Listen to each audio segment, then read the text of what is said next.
نستغفره ونؤمن به ونتوكل عليه ونعوذ بالله من شرور أنفسنا ومن سيئات أعمالنا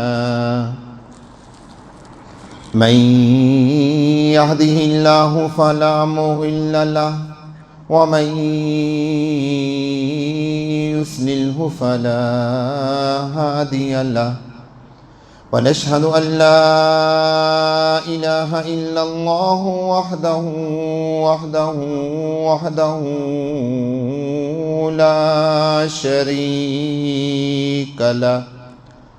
لا شريك له ولا وزير له ولا نظير له ولا معين له ولا مشير له ولا مبدئ له ولا معطي له ولا والد له ولا ولد له ولا مثال له ولا مثيل له ولا مثل له ونشهد أن سيدنا وسندنا ونبينا وحبيبنا وشفيعنا وكريمنا ومولانا محمد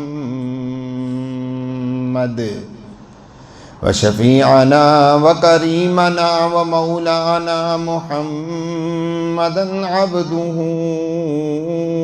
ورسوله أما بعد فأعوذ بالله الصمد العلي العظيم من الشيطان الرجيم بسم الله الرحمن الرحيم محمد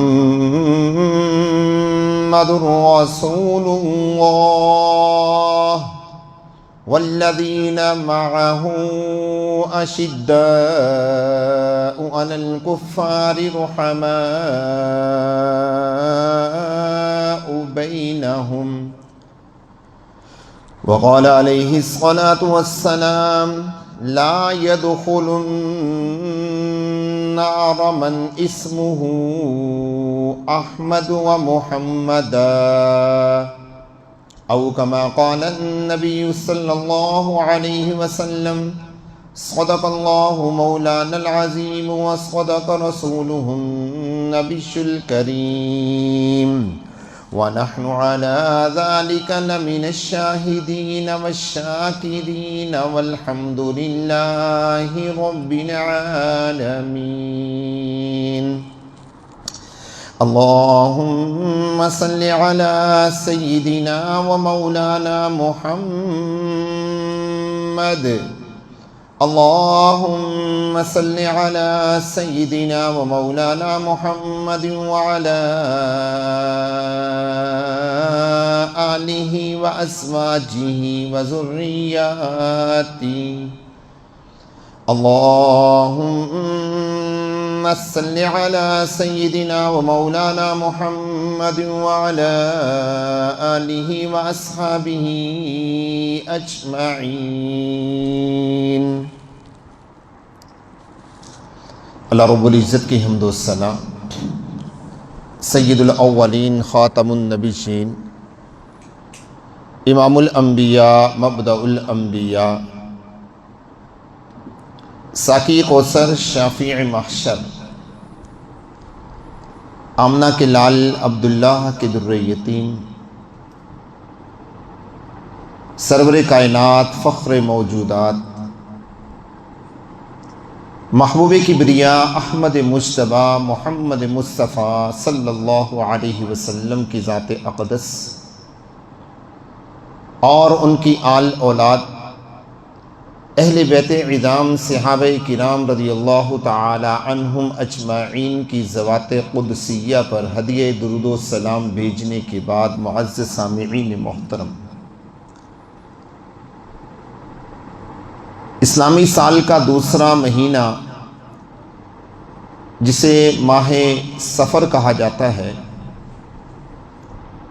نبی محترم صلی اللہ علیہ وسلم کو نبی محترم صلی اللہ علیہ وسلم کے ساتھ اس مہینے کو خاص نسبت حاصل ہے کہ آقا دو عالم صلی اللہ علیہ وسلم نے اس مہینے میں اپنی جائے پیدائش جسے مکہ المکرمہ کہا جاتا ہے، اپنے عزیز و اقارب، اپنے تمام تر رشتہ دار، چاہے وہ دوست تھے چاہے وہ دشمن تھے، اپنی بیٹیاں اور دیگر تعلق رکھنے والے جتنے بھی جاننے والے تھے، آپ نے اس مہینے میں انہیں خیرباد کیا اور ہجرت کر کے مکہ سے مدینہ منورہ سفر کا آغاز کیا۔ اس اعتبار سے اس مہینے کو نبی محترم صلی اللہ علیہ وسلم کے ساتھ خاص ہجرت والی نسبت حاصل ہے، اور اسی ہجرت کی نسبت سے ہم اسلامی ہجری سال گنتے ہیں کہ نبی محترم صلی اللہ علیہ وسلم کو آج ہجرت کیے ہوئے مکہ سے مدینہ اتنے 100 سال گزر چکے۔ آپ علیہ الصلوۃ والسلام کا جو سفر ہجرت ہے وہ تو انشاءاللہ اگلے جمعۃ المبارک سے شروع کریں گے۔ آج جو موضوع ہے وہ ہے کہ آقا دو عالم صلی اللہ علیہ وسلم کو اللہ تبارک و تعالی نے جو نام عطا کیا،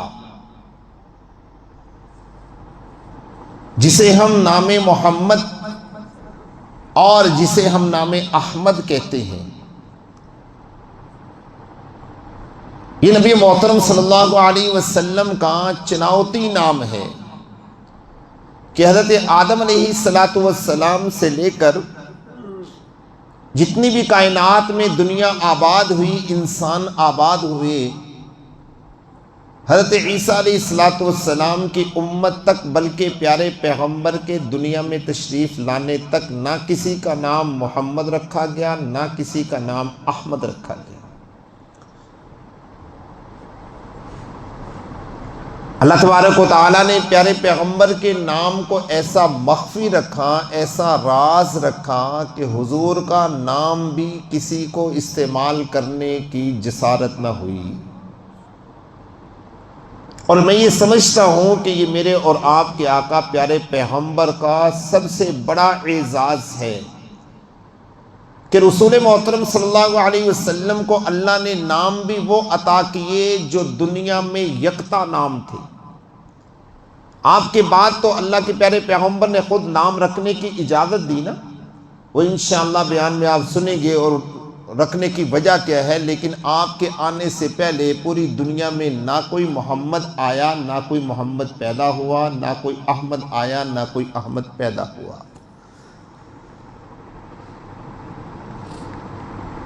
اور ایک اور مزے کی بات آپ کو بتا دوں کہ نبی محترم صلی اللہ علیہ وسلم کے آنے سے پہلے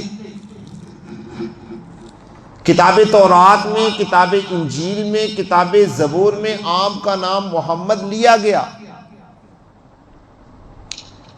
کہ رسول اللہ صلی اللہ علیہ وسلم جو اللہ کے آخری نبی ہوں گے، آخری پیغامبر ہوں گے، آخری رسول ہوں گے، ان کا نام محمد ہوگا۔ تورات میں بھی موجود ہے، زبور میں بھی موجود ہے، انجیل میں بھی موجود ہے، لیکن اس کے باوجود بھی کسی کو یہ جسارت نہ ہوئی کہ پیارے پیغمبر والا نام رکھ لیا جائے۔ اچھا، مکہ المکرمہ والے تو مشرکین تھے، وہ تو تورات کو نہیں جانتے تھے، زبور کو نہیں جانتے تھے، انجیل کو نہیں جانتے تھے۔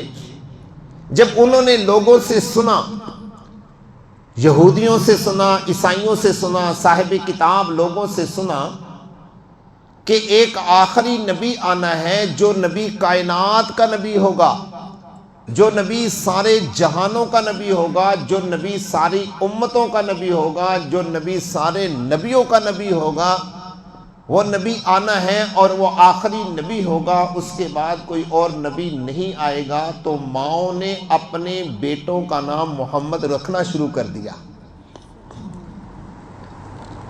ماؤں نے اپنے بیٹوں کا نام محمد رکھنا شروع کر دیا، بھی شاید وہ محمد ہمارا بیٹا ہو، وہ نبی ہمارا بیٹا ہو، وہ نبوت ہمارے بیٹے کو مل جائے، لیکن مسئلہ یہ تھا کہ اللہ کے پیارے پیغمبر کا نام جیسے کتابوں میں موجود تھا، پیارے پیغمبر کے ابا کا نام عبداللہ بھی کتابوں میں موجود تھا، پیارے پیغمبر کی اماں آمینہ کا نام بھی کتابوں میں موجود تھا۔ اب ماں نام رکھنے والی ہے محمد، لیکن خود آمینہ نہیں ہے، باپ نام رکھنے والا ہے محمد لیکن خود عبداللہ نہیں ہے۔ یہ شرط پیارے پیغمبر میں ہی پوری پائی کہ باپ کا نام عبداللہ ہوگا، ماں کا نام آمینہ ہوگا اور بیٹے کا نام محمد مصطفیٰ ہوگا۔ نہیں سمجھے بات؟ تو یہ نام یکتا تھا، یہ نام اکیلا تھا۔ اگر میں یہاں پر یہ کہوں تو گناہ نہیں ہوگا، جیسے رب کی ذات اپنے اکیلے پن میں وحدہ لا شریک تھی، ایسے پیارے پیغمبر کا نام اپنے اکیلے ہونے میں وحدہ لا شریک تھا اس وقت، اب نہیں۔ اب تو حضور نے خود اجازت دی ہے نا کہ بیٹے کا نام محمد رکھو۔ بخاری شریف کی روایت ہے، رسول اللہ صلی اللہ علیہ وسلم نے فرمایا سمو باسمی ولا تکنو بکنیتی، کہ میرے نام کے ساتھ اپنے بیٹوں کا نام رکھو۔ اس کی وجہ وہ انشاءاللہ میں آپ کو بتاؤں گا۔ تو آج کا جو موضوع ہے وہ ہے نام محمد کی برکت،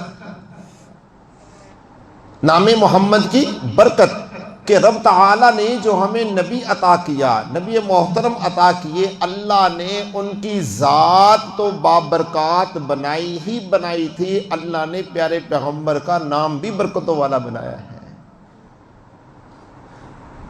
اور اس لیے ہمیں کلمہ بھی نصیب ہوا، لا الہ الا اللہ محمد الرسول اللہ، لا الہ الا اللہ محمد الرسول اللہ۔ حضرت موسیٰ علیہ السلام کے زمانے کا ایک واقعہ میں آپ کو سناتا ہوں۔ آپ حضرات نے بھی سنا کہ اللہ تبارک و تعالیٰ نے حضرت موسیٰ علیہ السلام کو جو کتاب تورات عطا کی، اس میں پیارے پیغمبر کا تذکرہ فرمایا۔ حضرت موسیٰ علیہ السلام کو اللہ تبارک و تعالیٰ نے حکم دیا، توجہ فرمائیے گا، حکم دیا کہ اے موسیٰ فلاں گاؤں میں جاؤ، فلاں گاؤں کی باہر ایک گند کی روڑی ہے، گندگی کا ڈھیر ہے، اس گندگی کے ڈھیر پہ ایک آدمی کی لاش پڑی ہے، مرا ہوا ہے، اسے جا کر اٹھاؤ، اٹھا کر اسے غسل دو، کفن دو، اس کا جنازہ پڑھو اور اس کی تدفین کرو۔ حضرت موسیٰ علیہ السلام جو ہیں وہ چل پڑے۔ جب اس بستی کے باہر پہنچے تو دیکھا کہ واقعی ایک انسان کی لاش وہاں پڑی ہے۔ حضرت موسیٰ علیہ السلام نے بستی والوں سے دریافت کیا، تحقیق کی، پتہ کیا کہ بھئی یہ انسان مر گیا، تم نے اسے غسل نہیں دیا، کفن نہیں دیا، تدفین نہیں کی، تم نے اس کو کیوں پھینک دیا ایسے، اس کی میت کو؟ تو بستی والوں نے بتایا کہ اے موسیٰ کہ یہ آدمی بڑا گناہگار تھا، یہ زنا کیا کرتا تھا، شراب پیا کرتا تھا، چوری کیا کرتا تھا، بڑے بڑے یہ گناہ کیا کرتا تھا، پورا گاؤں پوری بستی سے تنگ تھی، بستی والوں کو اس نے بڑا ذلیل کیا، بڑا تنگ کیا۔ جب یہ مر گیا تو بستی والوں نے مل کر یہ فیصلہ کیا کہ اس آدمی کی میت کو مسلمانوں کے قبرستان میں دفن نہیں کرنا، بلکہ جیسے اس نے لوگوں کو ذلیل کیا، اس کو روڑی کے اوپر پھینک دیا جائے، گند کے ڈھیر پہ پھینک دیا جائے، تاکہ اس کی میت بھی ذلیل ہو، اس کی میت کو کوے کھائیں، چیلیں کھائیں، کتے کھائیں، گل سر کے مرے، ہم نے اس کو مسلمانوں کے قبرستان میں دفن نہیں کرنا۔ حضرت موسیٰ علیہ السلام نے جب ان کی بات سنی تو اللہ تبارک و تعالیٰ کے پاس جاتے ہیں، کوہ طور پہ ملاقات ہوتی ہے۔ اللہ تبارک و تعالیٰ نے موسیٰ علیہ السلام سے فرمایا کہ اے موسیٰ میرے بندے کو دفن کر آئے ہو؟ حضرت موسیٰ علیہ السلام نے عرض کیا کہ یا سوڑے رب، یا اللہ، جس بندے کو آپ نے مجھے دفن کرنے کے لیے بھیجا تھا، جنازہ پڑھنے کے لیے بھیجا تھا، وہ بندہ تو بڑا گناہگار تھا، وہ تو زنا کیا کرتا تھا، شرابیں پیتا تھا، تیرا بڑا نافرمان تھا، بستی والوں کو اس نے بڑا ذلیل کیا ہوا تھا، میں تو گیا بستی والوں سے پوچھا، بستی والوں نے کہا کہ نہیں، اس کی میت یہیں گلے گی، سڑے گی، یہیں ذلیل ہوگی، ہم نے اس کو اٹھانے بھی نہیں دینا، آپ جاؤ۔ میں واپس آ گیا۔ حضرت موسیٰ علیہ السلام کو اللہ تبارک و تعالیٰ نے دوبارہ حکم دیا کہ جاؤ، اس کو اٹھاؤ، اس کو غسل دو، اس کو کفن دو، اس کا جنازہ پڑھو، اس کی تدفین کرو۔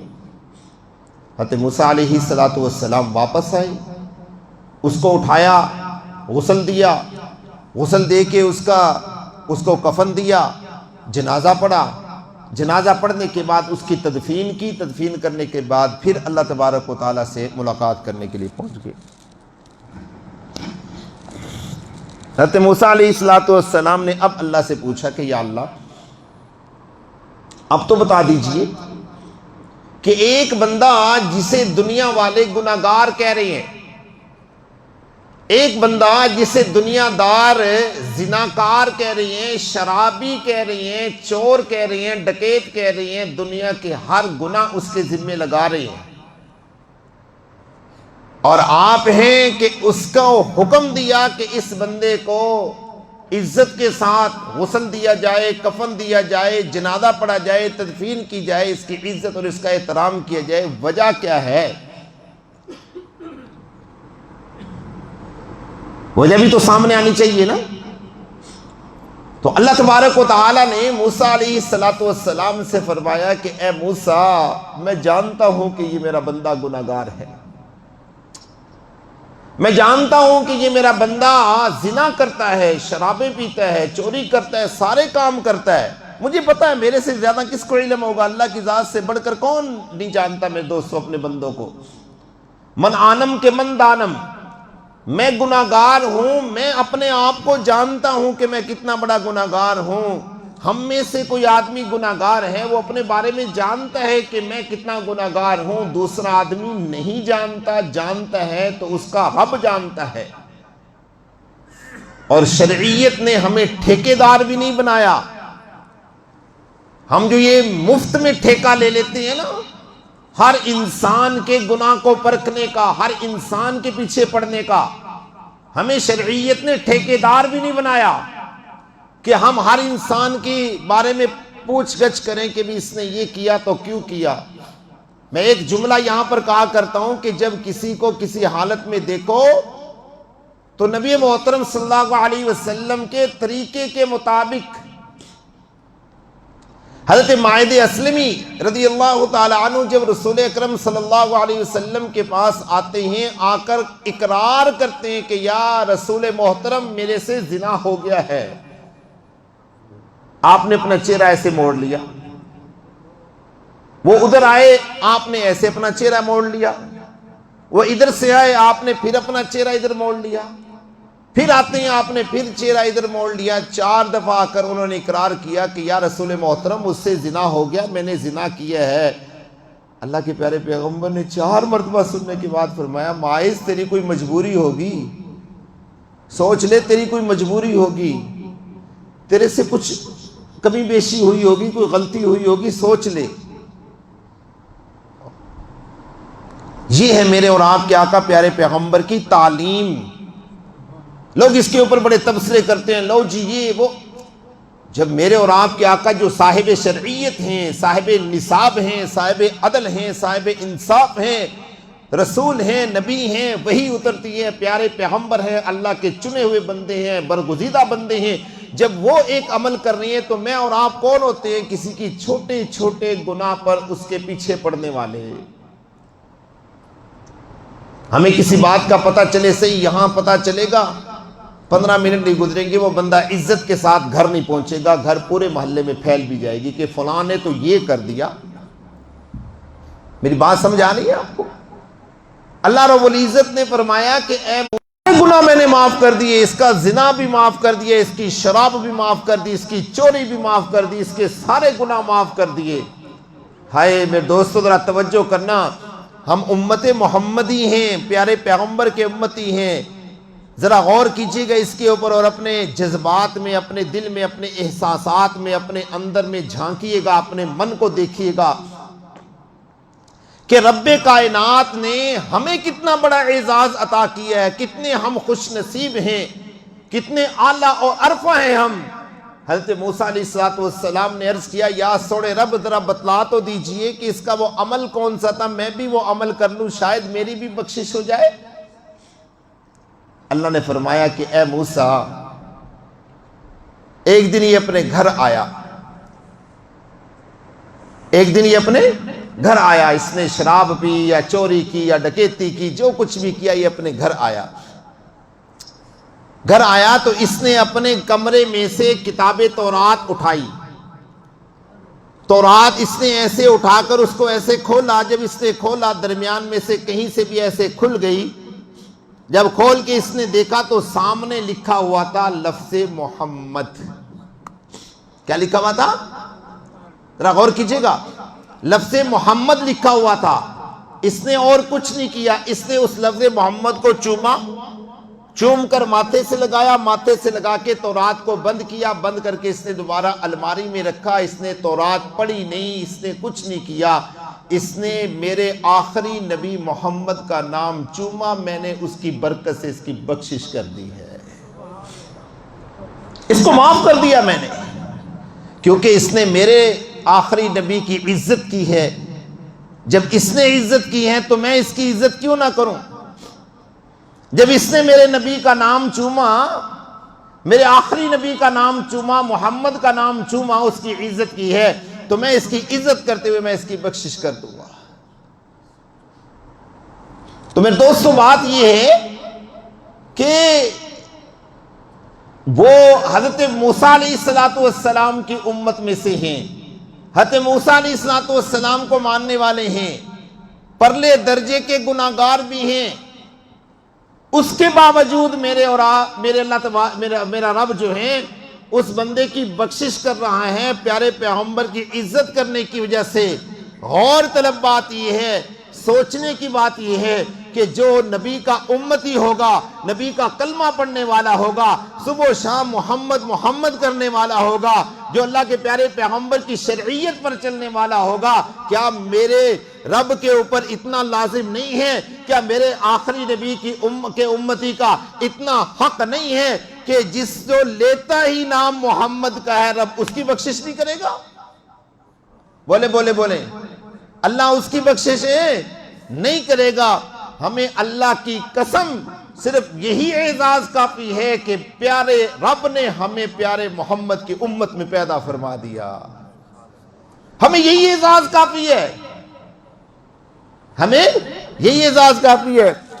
وہ شاعر نہیں کہتا، اب وہ شعر تو مجھے یاد نہیں ہے شاعر کا، لیکن وہ شاعر کہتا ہے کہ یہ رب کا احسان ہے کہ ہمیں اس نے محمد کی امت میں پیدا فرما دیا۔